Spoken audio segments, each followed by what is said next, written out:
কিন্তু দিনটা এমন খারাপ আসতেছে সামনে, এমন পর্যায়ে আমরা পৌঁছিয়ে যাচ্ছি, এভাবে যদি ইসলামী শিক্ষা নিয়ে ষড়যন্ত্র হতেই থাকে আর শিক্ষা ব্যবস্থা যদি এভাবে চলতে চলতে আমাদের আয়ত্তের বাইরে চলে যায়, কিছুদিন পরে আপনার যুবক ছেলে মদ খাই আপনার বাড়িতে আসবে, আপনি কিছু বলতে পারবেন না। আপনার বিশ্ববিদ্যালয়ের পড়ুয়া মেয়ে আপনি কিছু বলতে পারবেন না। এই জন্য শিক্ষা ব্যবস্থায় আমাদেরকে এমন ভাবে তৈরি করে দেওয়ার দরকার, প্রাথমিকটা যেন বড় হয়ে অন্তত উল্টা পাল্টা লাইনে যেতে না পারে। এ দোষ শুধুমাত্র ওদের না, সন্তানকে যদি এভাবে ছোটবেলা থেকে অন্তত ইসলামের মৌলিকটা শিখিয়ে দিতে পারতেন, বিশ্ববিদ্যালয় না অক্সফোর্ডে যাওয়ার পরে ওর শরীরকে হেফাজত করত। বিশ্ববিদ্যালয়ে থাকাকালীন আমার এক স্যার গল্প বলছিলেন, এক লোকের নাম ছিল ফ্যান চাটা। লোকজন গরিব মানুষ, তাই জন্য ওই নামেই তারে ডাকে। ধনী হয়ে গেছে লোকটা, এখন টাকা পয়সার মালিক, চিন্তা করছে আমার এত কিছু হয়েছে কিন্তু নামটা হবে না। এলাকার মেম্বার চেয়ারম্যান মানুষদেরকে ডাক দিয়ে গরু জবাই করে খাওয়িয়েছে, বলছে আমার নামের পরিবর্তন করবো আজকে। পোস্টার তো ছাপিয়েছে, এই পোস্টার এবার উদ্বোধন করবে চেয়ারম্যানকে দিয়ে। চেয়ারম্যান মাইক হাতে নিয়ে বলছে, ভাইরা আমার, বোনেরা আমার, লোকটা এতদিন গরিব ছিল, এই জন্য নামে সমস্যা ছিল না, কারণ গরিব মানুষের নাম হলেও হয় না হলেও অসুবিধা নেই। আজকের টাকা পয়সা অর্থ সম্পদ সম্মানিত মানুষ আল্লাহ তাকে বানিয়েছে, আজকে নামের পরিবর্তন করতে চাই। আপনাদের সবাইকে খাওয়াইয়েছে, আমিও খেলাম, আজকে থেকে ওর নাম আমি পাল্টিয়ে দিলাম।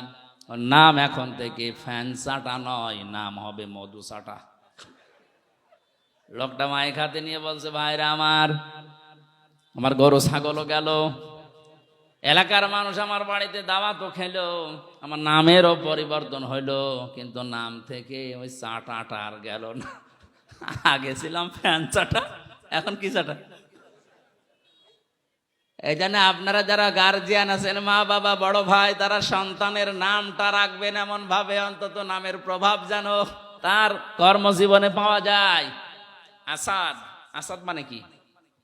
সিংহ। আসাদ মানে এরকম নাম যদি অর্থবোধক রাখেন, আসাদুজ্জামান, জামানার সিংহ, বড় হয়ে যেন ইসলামের সিংহ হতে পারে। আসাদুল ইসলাম, শান্তির সিংহ, শক্তিশালী মজবুত। এরকম ইসলামের জন্য আমাদের সিংহ মার্কা পুরুষ দরকার আছে না নেই? নাম রেখে দিয়েছে বল্টু। এজন্য অর্থবোধক একটা নাম রাখা। 2 নম্বরে শুধু নাম রাখা না, তার পেছনে খরচ করা। একটা সন্তান প্রতিপালন করতে গিয়ে যদি কেউ খরচ করে, সেই মেয়ের পেছনে কিয়ামতের দিন ওই টাকা পয়সার হিসাব আল্লাহ নেবেন না।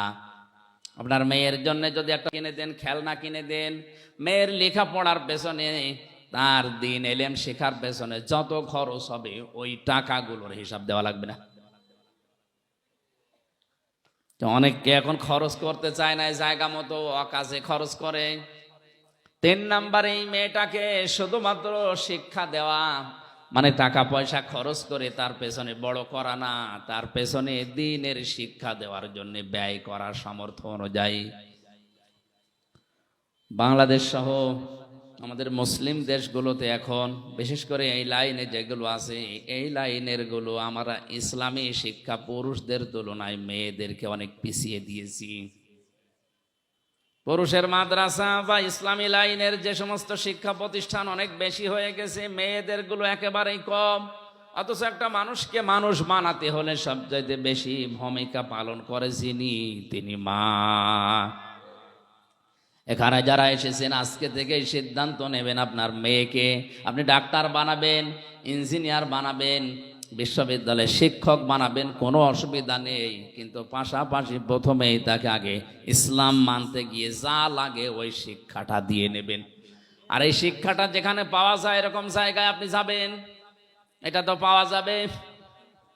কারিতাসের যে স্কুলগুলো আছে, এখানে আশা, ব্যারাকে, কথা বলেন না, সন্তানকে প্রথমেই দেওয়া লাগবে ইসলাম মানতে গিয়ে যে নিয়ম নীতিগুলো আছে, এগুলো যেখানে শেখায় তার নাম মাদ্রাসা। বলেন। এরা যদি 1 থেকে অন্তত 5 পর্যন্ত এই নিয়ম নীতিটা জানতে পারে, ইসলামের মৌলিকটা 6, 7 যেটা এখন দেখতে পাচ্ছে ওটা ওরা জানলেও বিশ্বাস করবে না। 7 বইতে ইসলাম শিক্ষা দিয়েছে দুর্গাদের এভাবে সাজিয়ে পূজা করা হচ্ছে, এটা ইসলাম নয়। এরা 5 পর্যন্ত যদি ভেদটা শক্ত করতে পারে, 6, 7 যে দরকার হয় চ্যাপ্টার বাদ দেবে, তারপরও আল্লাহ বাদে দেবতাকে বিশ্বাস করবে না। মাথায় মগজ থাকলে আপনি বুঝেছেন। 4 নাম্বারে একে এমন জায়গায় বিয়ে দেওয়া লাগবে পাত্র যেন সৎ হয়। আমরা অনেকে আছি এখন সন্তানকে বিয়ে দেওয়ার জন্য মা বাবার তুলনায় দেখা যাচ্ছে জিজ্ঞাসা করে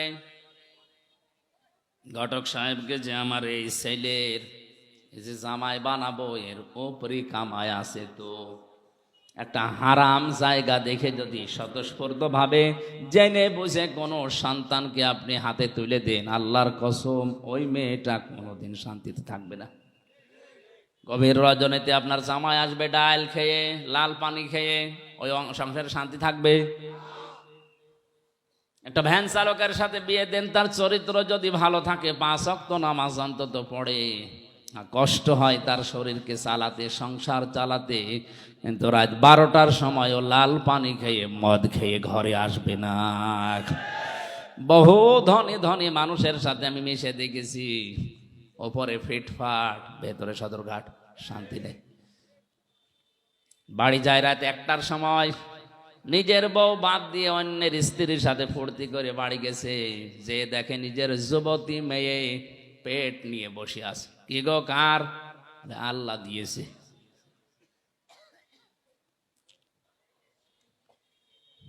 ইসলামের শিক্ষা দেওয়ার পাশাপাশি সন্তানদেরকে সৎ পাত্রে পাত্রস্থ করার তৌফিক আল্লাহ আমাদের দান করেন। এই 4টা কাজ যদি আমাদের গার্জিয়ানরা করি, অন্য কোনো আমল যদি আমাদের কম থাকে, একেবারে নাও থাকে, তাও অসুবিধা নেই, ফরজটা ঠিক রাখবেন। এর পাশাপাশি যে দায়িত্বগুলো নবীজি দিয়েছেন সন্তানের প্রতি, এগুলো থাকলে কিয়ামতের ময়দানে মহান আল্লাহ আমাদেরকে নবীজির সাথে পাশাপাশি জান্নাতে রাখবেন। জোরে বলেন আমিন।